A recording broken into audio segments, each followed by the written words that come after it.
Hi friends, welcome back to my channel. నిజమేనండి. మీలాంటి కొడుకు దొరకడం చాలా అదృష్టం.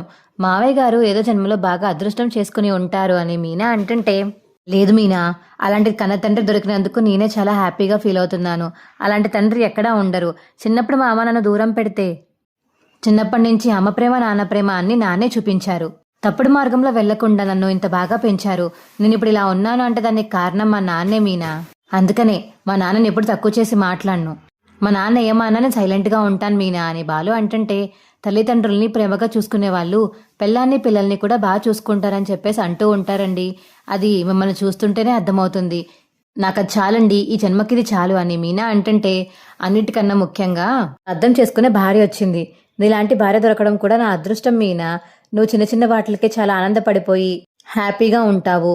అది కావాలి ఇది కావాలి నాకు అదే కావాలి అని పట్టుపట్టవు. నువ్వు చాలా మంచిదానివి మీనా. నిజంగా నువ్వు దొరకడం నా అదృష్టం అని బాలు అంటుంటే, నిజంగానండి, మీరు దొరకడం నా అదృష్టం అని చెప్పేసి ఇక మీనా అంటుంది. సరే, ఇద్దరం అదృష్టవంతులమే సరేనా అని బాలు అంటాడు. అవునండి అని చెప్పేసి ఇక మీనా బాలు అయితే హక్ చేసుకుంటారు. ఇక ప్రభావతి అయితే డల్గా అలా కూర్చుని ఉంటుంది.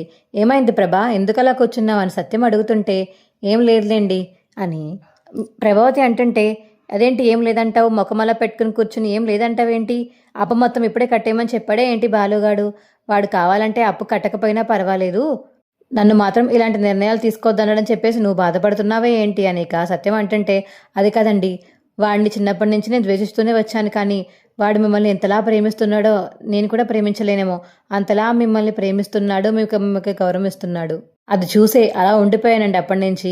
కానీ అందులో 1% కూడా మనోజ్ గారికి కొంచెం కూడా ప్రేమ, గౌరవం, అభిమానం ఇవేమీ దేవుడు ఇవ్వలేదేంటో అని చెప్పేసి ఇక ప్రభావతి అంటుంటే, వాడిని నువ్వు అలా పెంచావు ప్రభా, వాడు అలా తయారయ్యాడు అని సత్యం అంటాడు. మా వీడియో మీకు ఎలా అనిపించిందో కింద కామెంట్ సెక్షన్లో తెలియచేయండి. మా వీడియో కనుక నచ్చితే మా వీడియోని లైక్ చేసి తప్పకుండా మా ఛానల్ని సబ్స్క్రైబ్ చేసుకోండి. పక్కనే ఉన్న గంట సింబల్ మీద క్లిక్ చేసి నోటిఫికేషన్స్ ఆల్లో పెట్టుకోండి. అప్పుడే మేము చేసే వీడియోలు మీకు రోజు వస్తుంటాయి. Bye friends.